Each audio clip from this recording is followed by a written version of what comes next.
little bit more of that coming your way soon. And hey, if you want to see the gear that I'm using right now for these types of gigs, hang around till the end of the video. I'm going to share all the juicy details with you, but just want to share a glimpse of my weekend life and the reason why I broke out the Ibanez Prestige RG1570 for this solo show here. This is one of those guitars I'll keep for the rest of my life. If I ever do decide to part ways with it, which I don't see that happening, well, I've got to get it back over to my good friend, and this guy's like a brother to me, Tom, because he's the one that gave me this guitar for like almost nothing. This was back in 2009, and you know, I didn't really care for the Ibanez when I first got it. It didn't seem metal enough, and the pickups are passive on it, and I don't know, there's something about the guitar. Maybe it was because I was playing with plugins primarily, and you know, they had these, like, what was it called, the XT Live, the Pod XT Live. I had that. Then I got the HD 500, so I never could quite get the sound and just the sustain I wanted out of it. But you know, over the years, it's turned into the guitar I play the most, and I attribute that to a couple of things. One is I do play through a real amplifier a lot of the times now, and of course the plugins have gotten a lot better over the years, and I've just gotten used to playing it. I mean, I practice on this thing all the time, so it is literally my favorite guitar. It's funny how you can go through gear that you might not be like that into at first, but then it just grows on you somehow. Hey, leave a comment if you've had a guitar or amp that you've had that experience and kind of weird relationship with. In any case, for these live solo gigs, a lot of you know I play live acoustic solo gigs on the side. I play all over town here. This place here is beautiful. Just look at this scene here. This is my view that I get from the bar where I'm playing here. Just an absolute gorgeous view at this place in Apollo Beach, Florida, called Finn's Dockside. So real quick, I'm scheduled out for the rest of 2023 to play every other Sunday. You guys can look at my schedule on jasonstallworth.com. And for my local folks, I also post everything on my Facebook as an event as well. And again, these are primarily live acoustic solo shows. I'm singing and playing acoustic, and you guys know I use a looper up there so I can loop a rhythm. I don't do any backing tracks. I'll talk more about that in a second. I don't do any backing tracks or anything like that, but I will play a rhythm and loop it so that I can play lead over that. So I play a lot of acoustic solos, and then I'll break out, well, the Telecaster most of the time. Actually, I bought this. You guys remember I bought this from my good friend Brian. He's the frontman for the Southern Creek Band, a local band around here, and he also plays solo gigs as well. But I bought this guitar from him finally because I've been playing it. I was kind of on like that borrow to own plan, but the own part never really happened until I paid him for it. But I finally bought it from him, and truth be told, I was really on the fence. I'm like, I'm really not a Telecaster player. Like, why am I even considering this guitar? But the more I played it, especially at these types of gigs, the more I just got used to it. But I just wanted to switch it up. I mean, for no other reason than to just switch it up. Something deep inside said, bring your Ibanez to this show. And hey, the crowd really enjoyed the Ibanez. I don't know if they actually enjoyed the Ibanez. I don't know if they really care about what guitar I'm playing, but hey, they had a good time and enjoyed the music. So the looping part, I have shared this on other videos. I think I've got 1 or 2 videos on how to do this, but let me share just a very short clip of what I'm doing. Check this out and I'll explain it.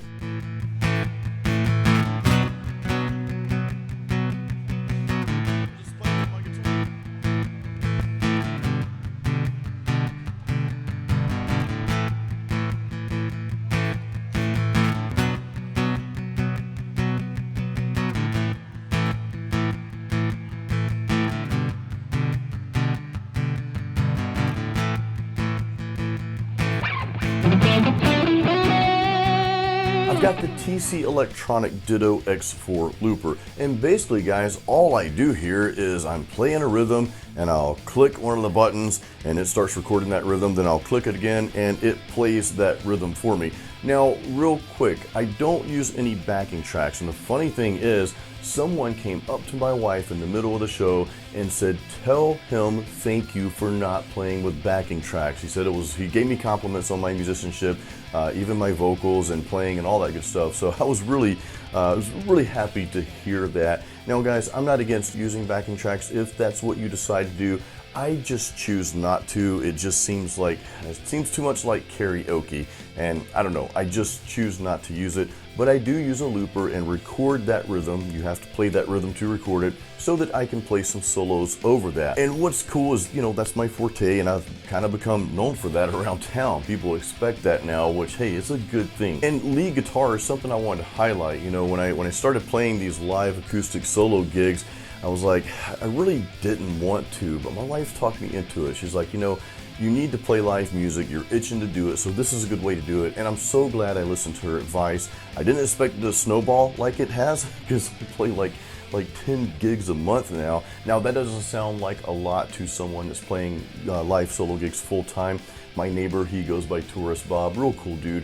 He does this for an absolute living, so he's gigging 5-6 nights a week, and I have several other friends that do the same thing. I don't want that much, because the more live solo gigs I do, well, the more it takes away from what I'm doing here in the studio and my music and that sort of thing, and even making these YouTube videos. It's a lot of work. On that note, let's talk about the gear. I promised I would go over the gear in this video here. So I am still using pretty much the same thing. So if you see my older videos on what I'm using these days, well, that's kind of what I'm using now. Now, I did recently get sponsored by Electro Voice, and I have their Evolve 50M portable column speaker system. I don't have that at this venue because I plug into their house system here, so I don't need to bring that equipment.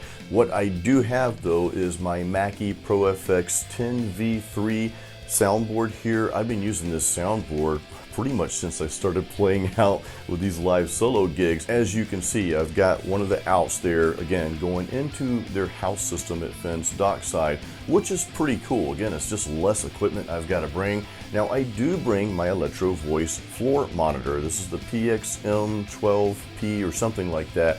I'll put it up there on the screen.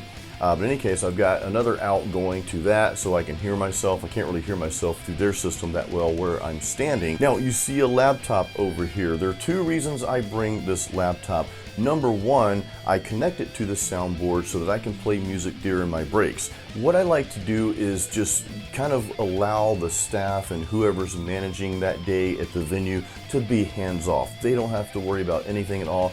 I've got it covered. They don't have to, in other words, go start the music when I take a break and so forth. I handle everything from start to finish to make their life easy, and plus I get to play the music that I want to play. I usually have some cool 80s and a little bit of hairband stuff in there for the audience to listen to while I'm on my breaks. The second reason is I have PreSonus Studio One also installed in this laptop. What you heard earlier, and I'm going to share a little bit more at the end of this video, well, that was recorded directly with PreSonus Studio One. This place is very windy because it's on the water, so if I try to record just with a phone, the wind's gonna pick that up and it's just not gonna sound good. A good friend of mine, Drew, was filming me. This is Drew from the Drinking with Drew show. I was on that show about a month ago. He was filming this guitar solo and I was nailing everything. It's like, man, I hope I can remember what I'm doing. Probably not, but I was nailing everything. I'm like, man, I can't wait to see this video. Well, he sends it to me and it was just all wind. You could just hear the wind coming into the speaker. He was recording it on his phone. So at this venue, if I want to record something that I want to use, like for this video here, I'll open up Studio One on my laptop and I'll record that segment. Let's go down to the guitar effects. This is what you guys really want to know.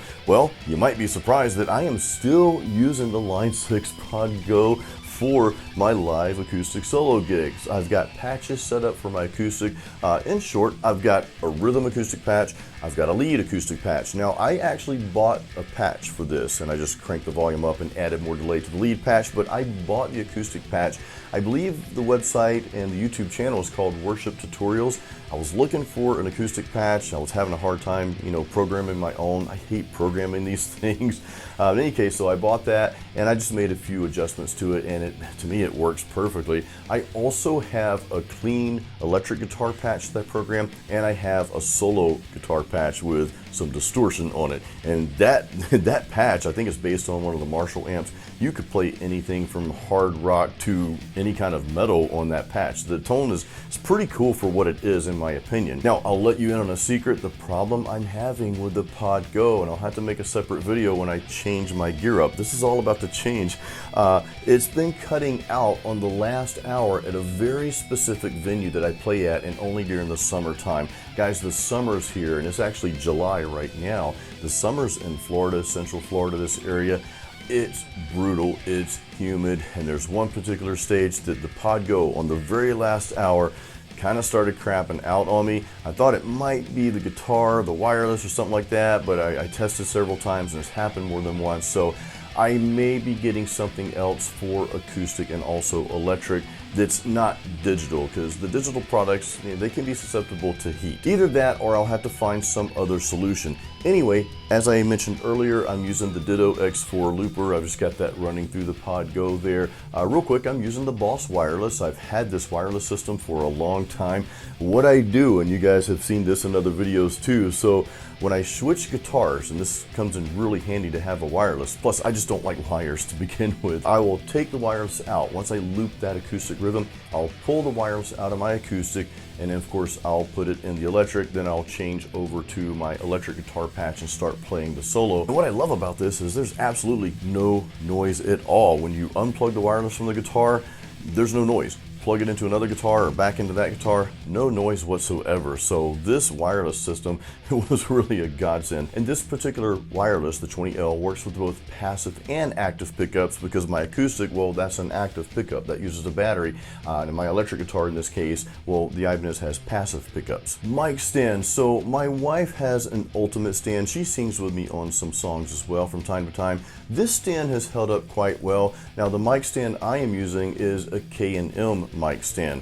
I had an on-stage mic stand and it just collapsed as I was either setting up for the gig. Yeah, I was setting up, and this is at another location probably about a year ago, and it just collapsed. I'm like, well, this sucks. So anyway, I called my Sweetwater rep, Ben Porter, always good to me. He's always like led me in the right direction, and he's like, dude, if you want the best stand, this is the stand. These K&M stands, this is what people tour with. I was like, all right, well, let's order that one, because I'm playing out like 2 or 3 times a week, sometimes more. So I need something that's gonna last. I don't mind paying for something, or paying a little bit more for something if it's going to last. Microphones, I am using the Electro Voice ND86, and these mics are actually part of my sponsorship with Electro Voice, and I genuinely like the mics, guys. If I didn't like them, I would have probably just sent them back. I don't like to just have stuff to have stuff. And I've already got some really good Shure microphones. I've got the Shure, the Beta 58A microphones. Those are phenomenal. I like the Electro Voice mics as well. No, I'm not gonna say they're better, but I'm not gonna say the Shure is better either just because it's a Shure microphone. They're both really good mics. I know one person on the ND86 video I put out there is like, there's no way that these are better than a Shure microphone. And look, maybe it's not to that person, but I like them both. You know, if I was stuck using the Shure Beta 58A, hey, I'm happy.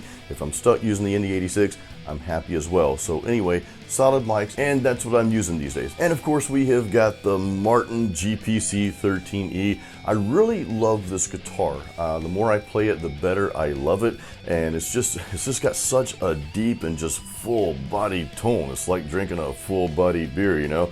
And of course, I've got the Ibanez Prestige RG1570. Now, I probably won't be playing this guitar a lot for my live acoustic solo gigs. I actually, and you guys might be surprised to hear this, I actually like the Tele a little bit better than my Ibanez for this application.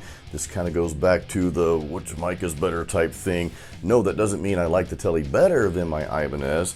I just like it for this particular application, okay? So if I'm playing metal, if I'm playing my music, like Jason Stallworth music, well, guess what I'm picking up? The Ibanez. That's going to the show. But anyway, I promise you some more music, so I'll let you hear a few clips of that if you're interested in playing live solo gigs. I have got a complete tutorial on how to get started. Real quick, I just met this dude, Ivy. He's a phenomenal performer, and he's getting into the looping and all that stuff really good. I met him when I was hosting an open mic last week, and that's the video that he saw on my channel. So he came to Bootleggers. He happens to be in Tampa here in my city, or our city, not just my city. I don't own the city or anything. Anyway, he found out that I lived in the Tampa area and that I was hosting this open mic, so he followed one of my pieces of advice on that video on how to get started and came to the open mic at Bootleggers Brewing. So Ivy, if you're watching this video, thank you for showing up. It was a pleasure meeting you. I hope to see you at the next open mic. It's just cool to know that my videos, whether it's for metal guitar or whether it's for playing live solo gigs, it's just great to know that what I'm putting out there is helping folks. That's what this is all about. So Here's the tunes, guys.